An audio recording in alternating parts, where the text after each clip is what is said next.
Eng dahshatlisi shundaki, bu qismda hech kimning qo'lida haqiqiy kuch yo'qdek ko'rinsa ham, hammaning ichida portlash arafasida turgan bir sir bor. Va aynan o'sha sir kimni boy, kimni g'olib, kimni esa butunlay yakson bo'lishini hal qilib qo'ydi. Siz hech qachon shunday xonada bo'lganmisiz? Hammangiz bir-biringizga qarab turibsiz, lekin hech kim nima bo'layotganini tushunmaydi. Nafas olish qiyin, devorlar siqayotgandek. Aynan shu holat edi ularniki. Eng sovuq lahza pul yo'qolgani emas.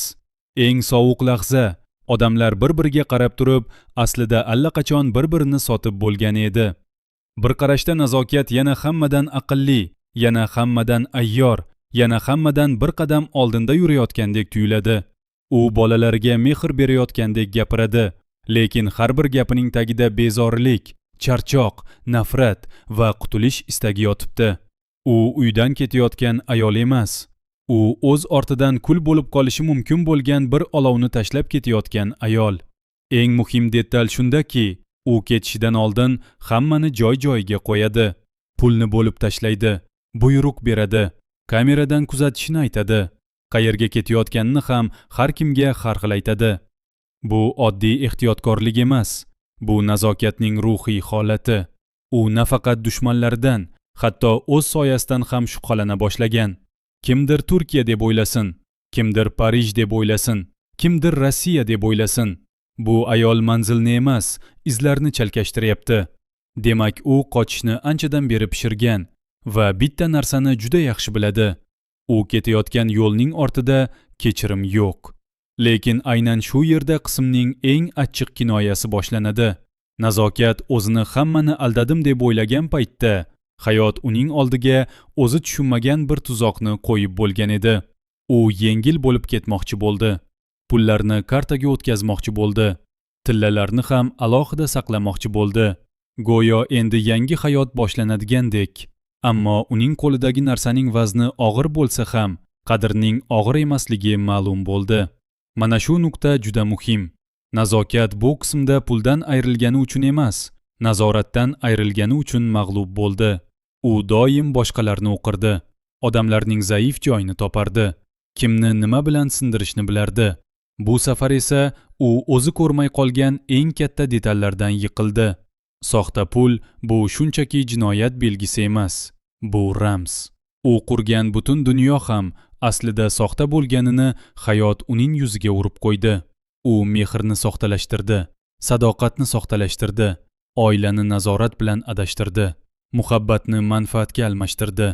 Oxiri qo'liga ham o'zi kabi soxta dunyoning eng aniq dalili tushdi. Bir zumda hamma narsa o'zgarib ketdi. Uning ko'zlarida avval ishonchsizlik, keyin dahshat, keyin esa uzoq vaqtdan beri ko'rilmagan bir qo'rquv paydo bo'ldi. Chunki u tushundi. Endi oldinga borish ham, orqaga qaytish ham o'lim. Eng qizig'i, Jahongir buni oldinroq sezdi. U pulni ushlaganda ham, ko'rganda ham ichidan nimadir g'ash tortdi. Barmoqlari bilan qog'ozni biroz ishqaladi. Rangi biroz boshqacharoq edi.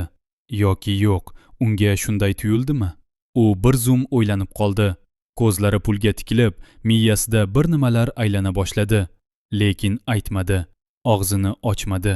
Shunchaki jim qoldi. Mana shu jimlik keyingi qismlar uchun juda xavfli. Chunki bu yigit qo'rqoqmi, ayyormi yoki vaziyatga qarab tomon almashtiradigan odammi?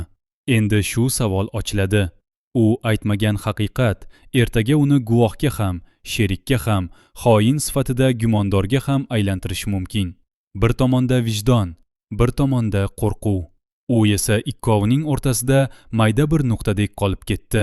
Uy ichida hamma bir-biriga qarab turgan paytda Jahongirning jimligi devorlarga urilib aks sado bergandek edi.